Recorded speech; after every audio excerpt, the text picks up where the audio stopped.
Hello students, I am Swati Deshmukh from Bharati College of Engineering and Technology, Durg. हम power electronics subject study कर रहे थे। Power electronics subject में हमने अभी तक क्या पढ़ा है? Polyphase rectifier. ठीक है, हमें पॉलीफेज रेक्टिफायर की ज़रूरत क्यों पड़ी और पॉलीफेज रेक्टिफायर के एडवांटेजेस क्या हैं, ये हमने स्टडी कर लिया है। अब हमें क्या पढ़ना है? Three phase half wave rectifier, या फिर आप बोल सकते हो three phase half wave diode rectifier. Clear? इससे पहले जब आपने बेसिक इलेक्ट्रॉनिक सब्जेक्ट पढ़ा था थर्ड सेम में, तब आपने क्या पढ़ा था? सिंगल फेस रेक्टिफायर पढ़ा था, जो आपने डायोड का यूज़ करके बनाया था। अब यहाँ पे हम फिफ्थ सेमेस्टर में पहुँच गए हैं। फिफ्थ सेमेस्टर में पहुँच गए तो हमें क्या पढ़ना है? अब उसके आगे का पढ़ना है। तो थर्ड सेमेस्टर में आपने सिंगल फेस रेक्टिफायर स्टडी किया था। अब हम देखते हैं three phase half wave rectifier या फिर डायोड रेक्टिफायर। क्लियर? यहाँ पे मैंने डायोड रेक्टिफायर क्यों स्पेसिफाई किया है? क्योंकि स्टूडेंट्स इस सब्जेक्ट में, पावर इलेक्ट्रॉनिक सब्जेक्ट में, हम डायोड से भी रेक्टिफायर बनाएंगे और एक और सेमीकंडक्टर डिवाइस है थायरिस्टर, या फिर हम उसको बोलते हैं SCR, that is silicon controlled rectifier. उसका यूज़ करके हम क्या बनाएंगे? रेक्टिफायर बनाएंगे। तो जब हम SCR का यूज़ करेंगे तो उसे हम क्या बोलेंगे? Controlled rectifier. और जब हम डायोड का यूज़ करके रेक्टिफायर बनाते हैं तो हम उसको क्या बोलते हैं? Uncontrolled rectifier. मैंने आपको ऑलरेडी एक्सप्लेन कर दिया है कि डायोड कैसे आपका अनकंट्रोल्ड डिवाइस है और थायरिस्टर डेट इज़ SCR कैसे आपका एक कंट्रोल्ड डिवाइस है। ठीक है, तो डायोड का यूज़ करके हम जो रेक्टिफायर बनाते हैं वो क्या कहलाता है? आपका अनकंट्रोल्ड रेक्टिफायर, क्योंकि हम उसके आउटपुट को कंट्रोल नहीं कर सकते। तो चलिए देखते हैं three phase half wave rectifier का। हम पहले सर्किट देखते हैं, फिर उसका वर्किंग देखेंगे। ये जो सर्किट डायग्राम आप देख रहे हैं, ये सर्किट डायग्राम है three phase half wave diode rectifier का। ठीक है, इससे पहले आपने सिंगल फेज स्टडी किया था। अब हमें क्या स्टडी करना है? Three phase. थ्री फेज में आपको पता है तीन फेज होते हैं, RYP। यहाँ पे मैंने फेज को किससे डिनोट किया है? फेज A, फेज B और फेज C। ठीक है, अब क्या होता है? ट्रांसफार्मर यूज़ करते हैं हम सप्लाई देने के लिए। ठीक है, तो ट्रांसफार्मर का दो वाइंडिंग होता है, एक प्राइमरी एक सेकेंडरी। तो ट्रांसफार्मर का जो प्राइमरी वाइंडिंग है वो आपका डेल्टा कनेक्शन में कनेक्टेड है और सेकेंडरी वाइंडिंग स्टार कनेक्शन है। हम इस कनेक्शन को क्या बोलते हैं? ये जो ट्रांसफार्मर का प्राइमरी है वो किस में कनेक्टेड दिख रहा है आपको? Delta connected. आप देख सकते हैं पूरा क्लोज बात है। ये कनेक्शन क्या कहलाता है? आपका डेल्टा कनेक्शन। क्लियर? और जो सेकेंडरी है ट्रांसफार्मर का वो किस में कनेक्टेड है? स्टार कनेक्टेड है। तीन फेस है, फेस A, फेस B और फेस C।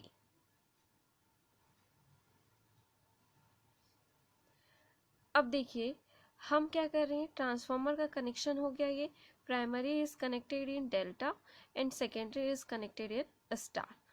अब जो फेस है, हमारे पास तीन फेस है, face A, face B, face C। अब हमें क्या बनाना है? रेक्टिफायर बनाना है। रेक्टिफायर क्या काम करता है? AC को DC में कन्वर्ट करने का काम करता है। AC को DC में कन्वर्ट करना है, हमें रेक्टिफायर बनाना है। तो ये रेक्टिफायर हम कौन से डिवाइस का यूज़ करके बनाएंगे? डायोड का यूज़ करके बनाएंगे। तो हमने क्या किया है? तीन फेस है हमारे पास, फेस A, फेस B और फेस C। हर एक फेस से मैंने क्या किया है? एक डायोड कनेक्ट किया है। तीन फेस है तो तीन डायोड कनेक्ट होंगे, D1 diode D1, diode D2, diode D3। हर एक फेस से मैंने एक एक डायोड कनेक्ट कर दिया है। फेस A से D1 का कनेक्ट किया है, फेस B से D2 को और फेस C से D3 को कनेक्ट किया है, आप देख सकते हो।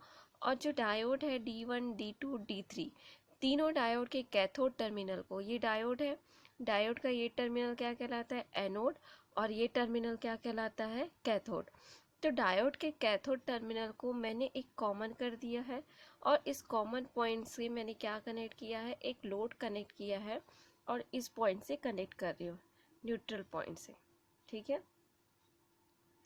तो ये था आपका कंस्ट्रक्शन, ठीक है। एक फेस के साथ मैंने एक डायोड कनेक्ट किया है, D1, फेस बी के साथ D2, फेस सी के साथ D3, और ये जो लोड लिया है, रेजिस्टिव लोड लिया है, इस लोड के अक्रॉस ही हमें क्या देखना है, आउटपुट वोल्टेज देखना है और आउटपुट करंट देखना है। सपोज आउटपुट करंट को हम किससे डिनोट कर रहे हैं, V0, और लोड में जो आउटपुट करंट फ्लो हो रहा है उसे हम किससे डिनोट कर रहे हैं, I0 से।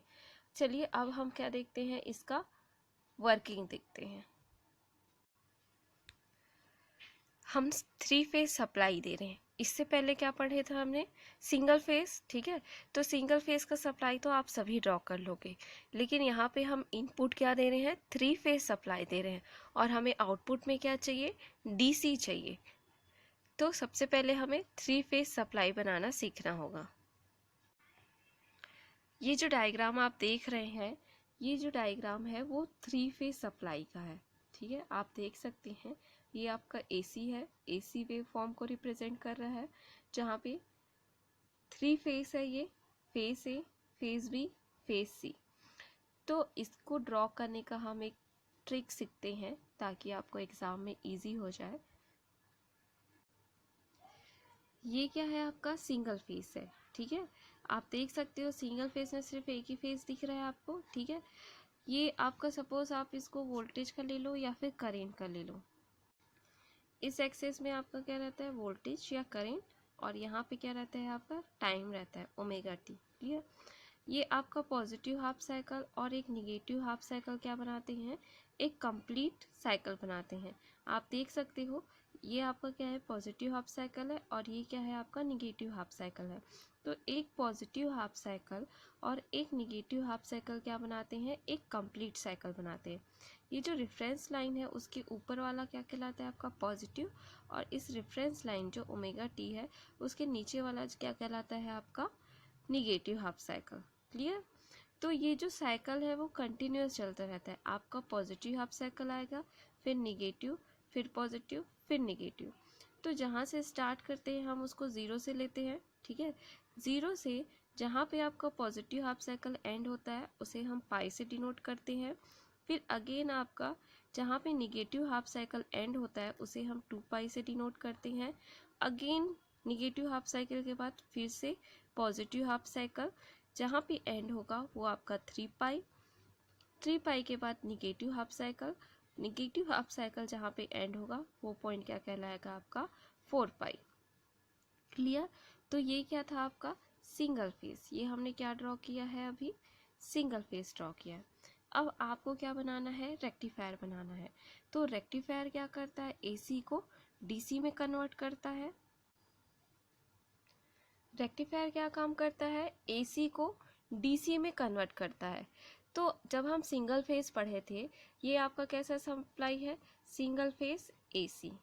ये कैसा सप्लाई है, आपका सिंगल फेस AC सप्लाई है। तो रेक्टिफायर में हम ऐसा इनपुट क्या देते हैं, AC, और आउटपुट में आपको क्या मिलता है, DC। तो DC क्या रहता है, आपका यूनिडायरेक्शनल, एक ही डायरेक्शन में होता है, ठीक है। ये आपका प्योर DC का वेव फॉर्म है। ये जो मैंने बनाया है, ये जो 3 वेव फॉर्म बनाया है, फर्स्ट, सेकेंड एंड थर्ड, ये जो वेव फॉर्म है वो किसके वेव फॉर्म्स हैं, DC के। ये आपका क्या कहलाता है, प्योर DC। ये जो फर्स्ट वेव फॉर्म है वो क्या कहलाएगा, pure DC, and second and third is pulsating DC। Second and third is called pulsating DC। आप देख सकते हो यहाँ पे हम DC बोलते हैं, मतलब क्या होना चाहिए, आपका एक स्ट्रेट लाइन होना चाहिए, लेकिन यहाँ पे एक स्ट्रेट लाइन नहीं मिल रहा हमें, ठीक है। यहाँ पे हमें जब भी हम रेक्टिफायर बनाएंगे कभी भी आपको प्योर DC नहीं मिलेगा। किस फॉर्म में मिलेगा, आपका पल्सेटिंग DC के फॉर्म में मिलेगा। तो ये भी आपका क्या है, DC, और ये भी क्या है, आपका DC, ठीक है। आप देख सकते हो एक ही डायरेक्शन में है ना, और ये भी हमारा क्या है, एक ही डायरेक्शन में है। तो ये तीनों जो वेव फॉर्म है वो क्या कराते हैं, आपका DC। तो चलिए अब हम देखते हैं 3 फेस ड्रॉ करना, हमें तो 3 फेस पढ़ना है। तो 3 फेज ड्रॉ करने के लिए आपको क्या करना है, सबसे पहले क्या ड्रॉ करोगे, सिंगल फेज ड्रॉ करोगे। क्लियर, ये मैंने सिंगल फेज ड्रॉ कर दिया है। सिंगल फेज ड्रॉ किया है, एक पॉजिटिव हाफ साइकिल, एक नेगेटिव हाफ साइकिल, एक पॉजिटिव हाफ साइकिल, एक नेगेटिव हाफ साइकिल। ठीक है, 0 से पाई, ठीक है, पॉजिटिव हाफ साइकिल जहाँ पे एंड होता है पाई, नेगेटिव जहाँ पे एंड हो रहा है 2 पाई, फिर से पॉजिटिव जहाँ पे एंड हो रहा है 3 पाई, एंड नेगेटिव एंड हो रहा है वहाँ पे 4 पाई। तो ये साइकिल आपका रिपीट होते जाएगा, 4 पाई, 5 पाई, 6 पाई, 7 पाई, 8 पाई। ठीक है, तो आप ये नेमिंग कर देना, उतना ही साइकिल्स बनाना जितने आपको रिक्वायरमेंट है। ज़्यादा से ज़्यादा आपको एक पॉजिटिव हाफ साइकिल, एक नेगेटिव हाफ साइकिल और एक पॉजिटिव हाफ साइकिल में हमारा पूरा कवर हो जाता है। ठीक है, तो ज़्यादा अननेसेसरी नहीं बनाओगे, एक आप पूरा एक कंप्लीट साइकिल बनाओगे और एक हाफ साइकिल बनाओगे। अब क्या करना है आपको, आपने ये जो पॉजिटिव हाफ साइकिल ड्रॉ किया है और ये जो नेगेटिव हाफ साइकिल ड्रॉ किया है, उसको 2 इक्वल पार्ट में डिवाइड करना है। ठीक है, यहाँ पे मैंने एक पॉजिटिव हाफ साइकिल बनाया है, इस पूरे कर्व को मैं 2 इक्वल पार्ट में डिवाइड कर रही हूँ। ठीक, सिमिलरली यहाँ पे जो मैंने नेगेटिव हाफ साइकिल बनाया है, उसको भी आप क्या करोगे, 2 इक्वल पार्ट में डिवाइड करोगे। क्लियर, फिर से इस पॉजिटिव हाफ साइकिल को आप 2 इक्वल पार्ट में डिवाइड करोगे। ये आपकी कॉपी में जो लाइंस रहते हैं उसमें अच्छे से बनता है। फिर 3 पाई से 4 पाई में इस नेगेटिव हाफ साइकिल को फिर से आप 2 पार्ट में डिवाइड करोगे। अब देखो हमारे पास क्या हो गया, 2 पार्ट आ गए। अब क्या करना है आपको, सेकेंड पॉइंट को सेकेंड पॉइंट से मिलाते हुए पॉजिटिव हाफ साइकिल बनाना है। यहाँ पे ये सेकेंड पॉइंट है, ये फर्स्ट पॉइंट, और ये आपका क्या है, सेकेंड पॉइंट। ये फर्स्ट पॉइंट, ये second, first point, second, first point, second. तो सेकेंड पॉइंट को सेकेंड पॉइंट से मिलाते हुए आपको क्या बनाना है, पॉजिटिव हाफ साइकिल बनाना है। और आपने ये जो पहला फेज ड्रॉ किया है वो क्या है आपका, फेस ए। इसे आप पहले से नेम दे दोगे, फेस ए। ठीक है, अब हम बनाते हैं फेस बी। कैसे बनाओगे, पॉजिटिव हाफ साइकिल को सेकेंड पॉइंट को सेकेंड पॉइंट से मिलाते हुए क्या ड्रॉ करोगे आप, पॉजिटिव हाफ साइकिल। क्लियर, ये मैंने पॉजिटिव हाफ साइकिल बनाया। अब पॉजिटिव बनाने के बाद क्या बनाओगे, सेकेंड पॉइंट को सेकेंड पॉइंट से मिलाते हुए नेगेटिव हाफ साइकिल।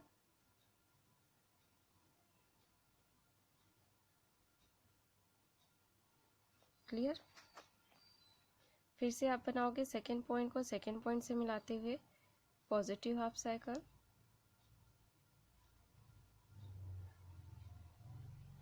एंड ये आगे कंटिन्यू चलता रहेगा। अब आपने इसे पॉजिटिव से स्टार्ट किया था तो ये कहाँ से आ रहा होगा, निगेटिव से, क्योंकि ये साइकिल क्या है, कंटिन्यूअस है। अगर एक पॉजिटिव होगा तो दूसरा हाफ निगेटिव। तो आपने यहाँ पे क्या बनाया है, पहले पॉजिटिव बनाया है, मतलब ये पॉजिटिव कहाँ से आ रहा होगा, निगेटिव से, क्योंकि आप देख सकते हो एक पॉजिटिव के बाद क्या है, निगेटिव। तो ये पॉजिटिव है तो यहाँ ये कहाँ से आ रहा होगा आपका, निगेटिव से। तो यहाँ पे आप क्या बना दोगे, निगेटिव।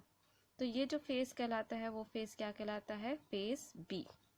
ठीक है, इस लाइन को आप देखना, ये जो फेस है वो क्या कहलाएगा आपका, फेस बी, और ये हमने पहले ही ड्रॉ कर लिया था फेस ए। क्लियर, अब आपको बनाना है फेस सी, है ना।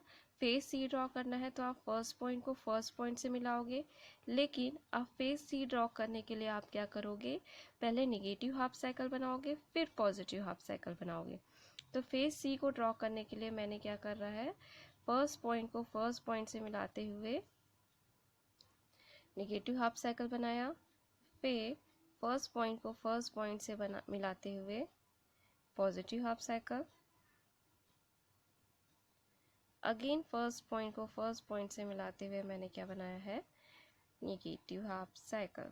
ठीक है, अब देखो ये जो फेस आपने ड्रॉ किया है फर्स्ट पॉइंट को फर्स्ट पॉइंट से मिलाते हुए, वो कौन सा फेस है आपका, फेस सी। ठीक है, ये जो फेस है वो क्या है आपका, फेस सी। अब इसे आपने निगेटिव से स्टार्ट किया था, लेकिन ये आ कहाँ से रहा होगा? पॉजिटिव से, क्योंकि मैंने ऑलरेडी बताया है अगर यहाँ से आपने नेगेटिव से स्टार्ट किया है तो ये आ कहाँ से रहा होगा? पॉजिटिव से। तो यहाँ पे हमारा पॉजिटिव रहता है, तो ये आपका क्या हो जाएगा? पॉजिटिव। और ये कौन सा फेज है? फेज सी। क्लियर? तो स्टूडेंट्स आपको ऐसे ड्रॉ करना है 3 फेज सप्लाई। ये हम इनपुट देंगे, लेकिन आउटपुट में आप देखोगे आपको सिर्फ एक ही डायरेक्शन मिलेगा, डेट इज डीसी मिलेगा, इस टाइप का वेव फॉर्म मिलेगा। क्लियर? तो आपको इसी तरह से ड्रॉ करना है। अगर नहीं समझ आया तो वीडियो को फिर से रिप्ले करो और खुद से बनाने का ट्राई करो। क्लियर?